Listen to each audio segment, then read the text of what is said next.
Hello bachcho, let's see this question. The question says that suppose an attractive nuclear force act between two proton which may be written as F equal to C e to the power minus kr by r square. First A, write down the dimensional formula and appropriate SI unit of C and K.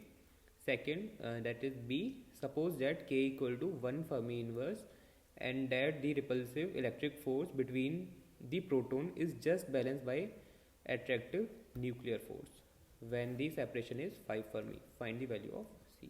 ठीक है, यानी कि हमसे इस question में दो चीज़ें पूछी हैं. पहले तो हमसे dimensional formula and SI unit पूछी है एंड सेकंड हमें सी की वैल्यू निकालनी है अगर electric force and nuclear force balance कर रहे हैं.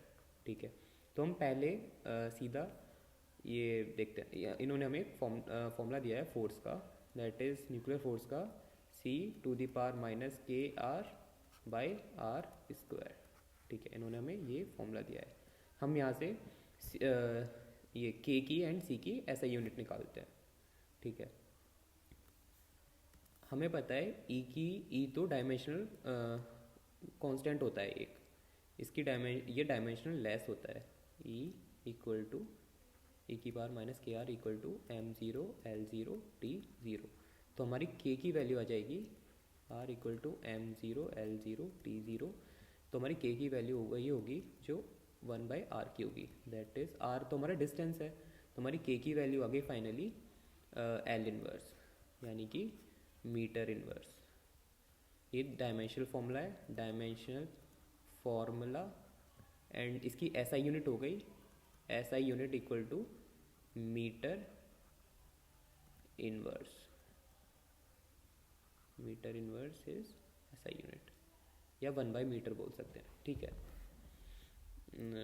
अब हमारा सेकंड, हमें C की वैल्यू फाइंड करनी है. अब देखिए फोर्स, ये फोर्स की वैल्यू क्या होती है हमारी, फोर्स का डायमेंशनल फॉर्मूला होता है ML T माइनस 2.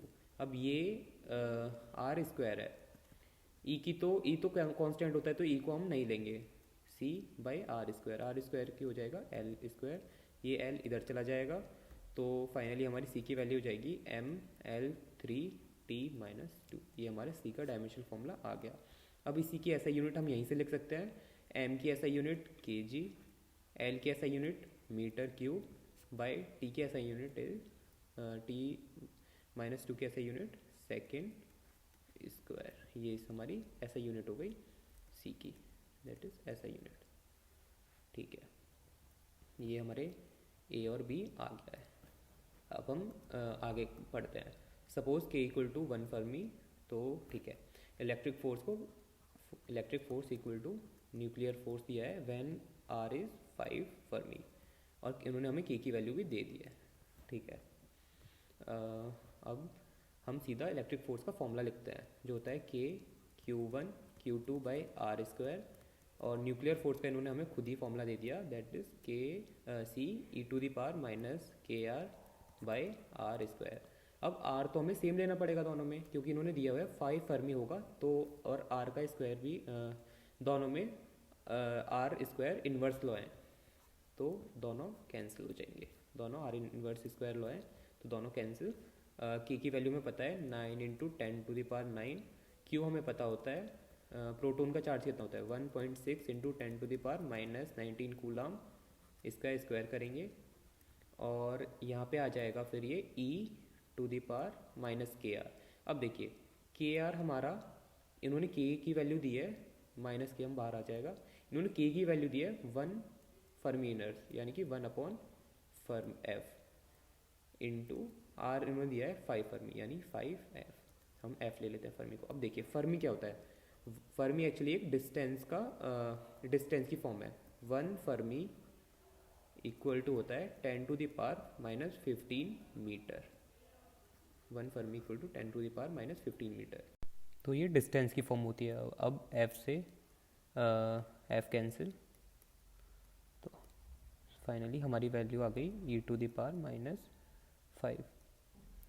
अब देखिए हम इसे फिर से सॉल्व करेंगे. 9 into 10 to the power 9 into 1.6 10 to the power minus 19 whole square by E to the power -5।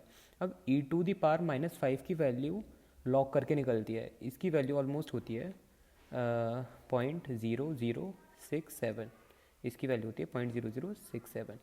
अब इसे हम अपनी वैल्यूज़ में पुट कर देंगे, that is 9 into 10⁹ into 1.6 19 whole square by 10067 अब इन्हें सॉल्व करेंगे फाइनली, तो हमारा आंसर आएगा ऑलमोस्ट 3.4 इंटू 10⁻26।